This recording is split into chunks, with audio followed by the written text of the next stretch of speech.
Всем привет, дорогие друзья! Вот и наступила Масленица. И, конечно, всю эту неделю мы печем блины.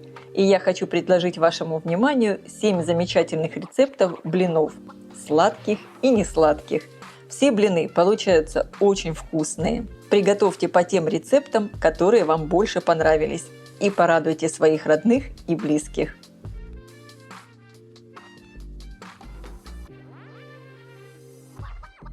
Готовлю тонкие кружевные блины на кефире на заварном тесте.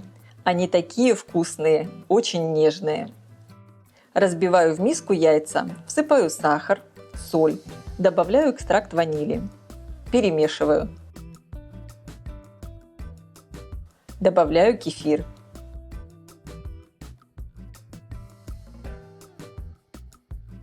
Просеиваю муку. Перемешиваю до однородности. Оставляю тесто отдохнуть на 10-15 минут. Теперь вливаю в него крутой кипяток и быстро перемешиваю. Консистенцию теста корректирую водой. Чем тоньше хотите блины, тем более жидкое должно получиться тесто. Я влила всю воду и теперь добавляю соду. Перемешиваю. Соду гасить не надо, она погасится в тесте кефиром. Я хочу тонкие блины, поэтому добавляю еще немного воды. Теперь добавляю в тесто растительное масло и можно печь блины. Разогреваю сковородку, смазываю ее первый раз растительным маслом. Наливаю тесто на хорошо разогретую сковородку и распределяю его тонким слоем. Обжариваю с двух сторон до красивого золотистого цвета.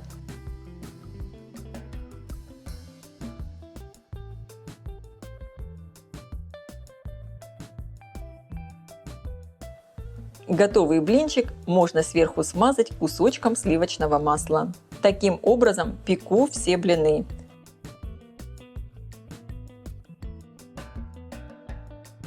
Они получаются такие ажурные, с дырочками. Невероятно вкусные. Такие блины нравятся всем.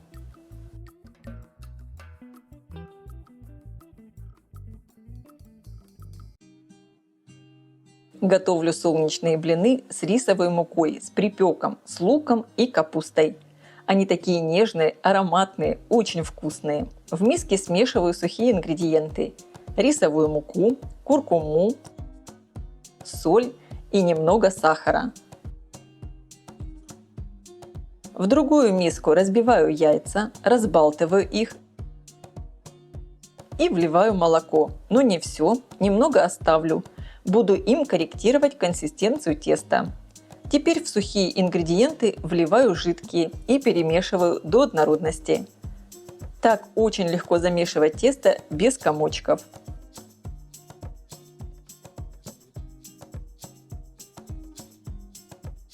Консистенция еще густая. Добавлю оставшееся молоко. Теперь оставляю тесто отдохнуть на 10-15 минут. Мелко режу зеленый лук и также мелко режу пекинскую капусту. Толстую часть листика я использовать не буду.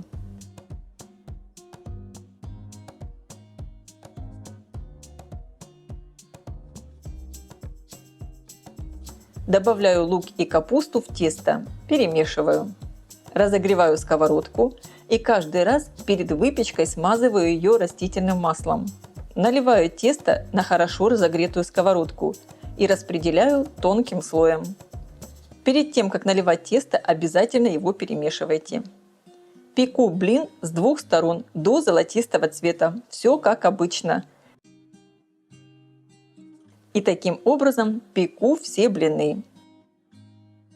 Они получаются такие солнечные, ароматные, нежные. И, конечно, очень вкусные. Приготовьте и попробуйте такие рисовые блины. Я уверена, они вам понравятся. Готовлю тыквенные блины. Они очень нежные и ароматные.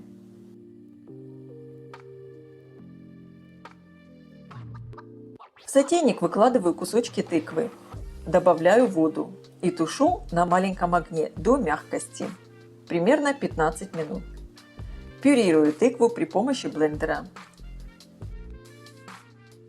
В миску разбиваю яйцо, добавляю сахар, соль, корицу и мускатный орех. Перемешиваю. Добавляю пюре тыквы. Просеиваю муку и разрыхлитель. Замешиваю тесто лопаткой.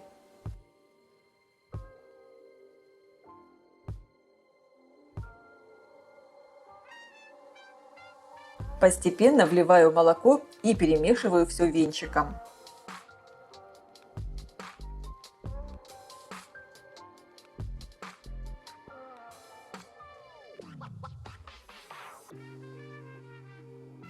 Консистенцию теста корректирую молоком. Оставляю его отдохнуть примерно на 15 минут. Разогреваю сковородку и первый раз смазываю ее маслом. В тесто также добавляю растительное масло без запаха. Перемешиваю. Пеку блины. Распределяю тесто тонким слоем по сковородке и обжариваю с двух сторон до красивого золотистого цвета. Это самые нежные и ароматные блины.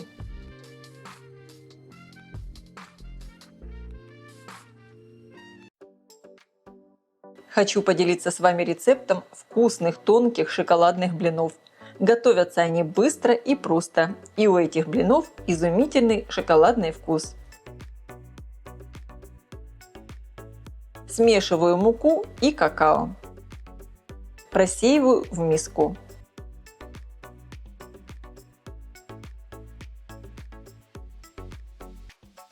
В другую миску разбиваю яйца. Добавляю соль, сахар и экстракт ванили. Перемешиваю. Вливаю часть молока. Оставшимся молоком я буду корректировать консистенцию теста. Постепенно в сухие ингредиенты вливаю жидкие и перемешиваю.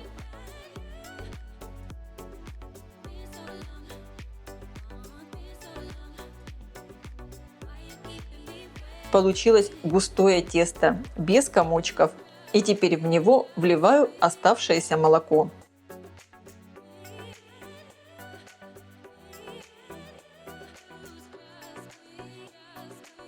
Оставляю тесто отдохнуть на 10-15 минут. Добавляю растительное масло и можно печь блины.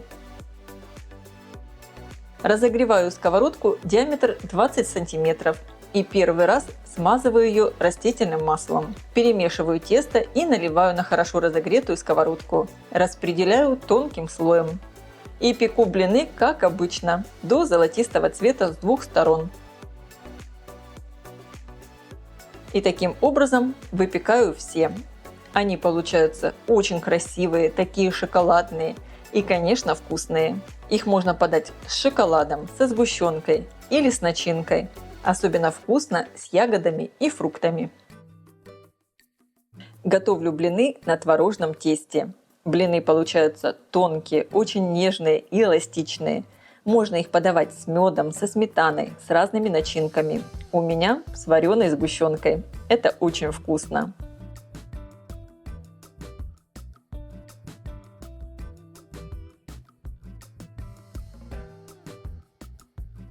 Выкладываю в миску творог.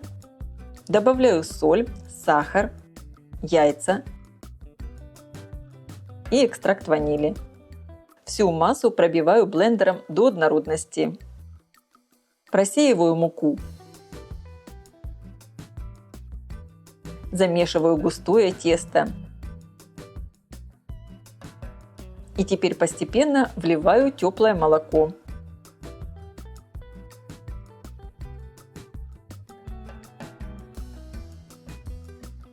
Я хочу испечь тонкие блины, поэтому тесто должно быть достаточно жидким. Корректирую его консистенцию молоком. Оставляю тесто отдохнуть на 15-20 минут. Добавляю в тесто растительное масло, перемешиваю и можно печь блины. Разогреваю сковородку, диаметр 20 см и первый раз смажу ее растительным маслом. Тесто перемешиваю и наливаю на хорошо разогретую сковородку тонким слоем. Распределяю и пеку с двух сторон, все как обычно, до золотистого цвета. И таким образом пеку все блины. Они получаются такие тонкие, эластичные. Всего у меня получилось 25 штук. Подаю их со сгущенкой.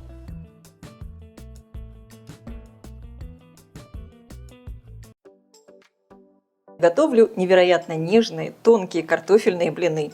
Они очень вкусные, такие ароматные.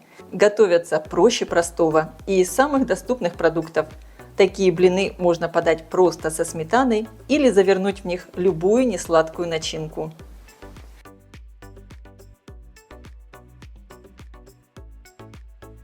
Картофель, лук и чеснок измельчу в блендере. Картофель разрезаю на средние кусочки.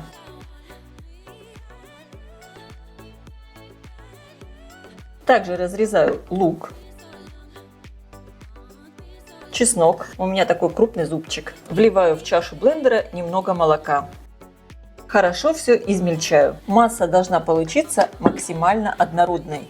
Конечно, если вы не хотите измельчать в блендере картофель с луком, можно натереть их на очень мелкой терке. В миску просеиваю муку, добавляю соль, перемешиваю, делаю небольшое углубление.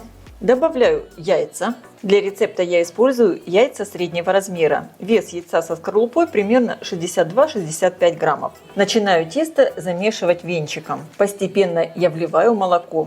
Консистенцию теста буду корректировать именно молоком, поэтому не спешите его сразу все добавлять. Сейчас у меня получилось вот такое однородное густое тесто.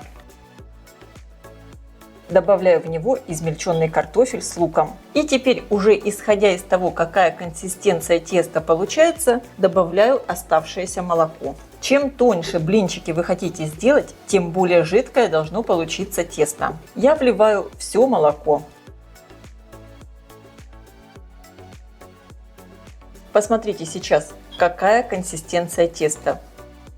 Добавляю в него растительное масло без запаха, перемешиваю и оставляю тесто постоять минимум на 10 минут. Тогда блинчики во время жарки не будут рваться, тесто будет более эластичное. И когда тесто постоит, оно чуть больше загустеет. Если понадобится, можно будет добавить еще немного молока. Я включила разогреваться сковородку, буду печь блины. Тесто обязательно перемешиваю и жду, когда сковородка нагреется. У меня сковородка с толстым дном и хорошим покрытием. Диаметр 20 сантиметров. Даже для первого раза сковородку я не буду смазывать растительным маслом. У меня к ней ничего не прилипает. Набираю половник теста, выливаю на сковородку, распределяю ровным слоем, обжариваю с двух сторон до красивого румяного цвета. Все очень быстро и просто.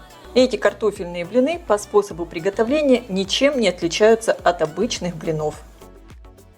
Всего из этого количества ингредиентов получается примерно 17-18 блинов, исходя из того, какого вы их делаете диаметра и какой толщины. Блины получаются такие тоненькие, эластичные, нежные и очень-очень вкусные. Рекомендую их приготовить и попробовать. Готовлю заварные блины на молоке. Они очень нежные, тонкие, эластичные и готовятся быстро и просто.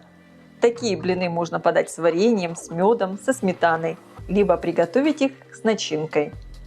В миску просеиваю муку. Добавляю соль, сахар, перемешиваю. Добавляю яйца. Слегка их разбалтываю.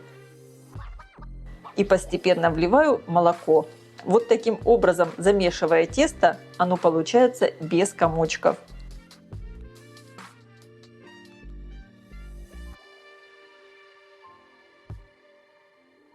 Сейчас оно вот такое густое. Я вливаю в него все молоко. И теперь вливаю в тесто крутой кипяток. Водой я буду корректировать консистенцию.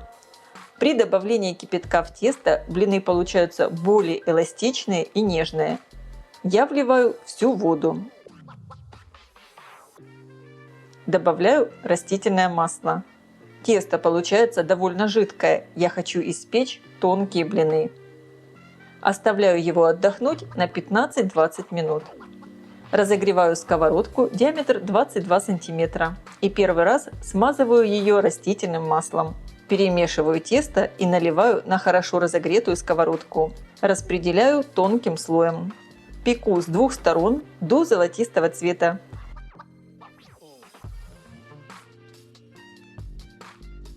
И таким образом пеку все блины.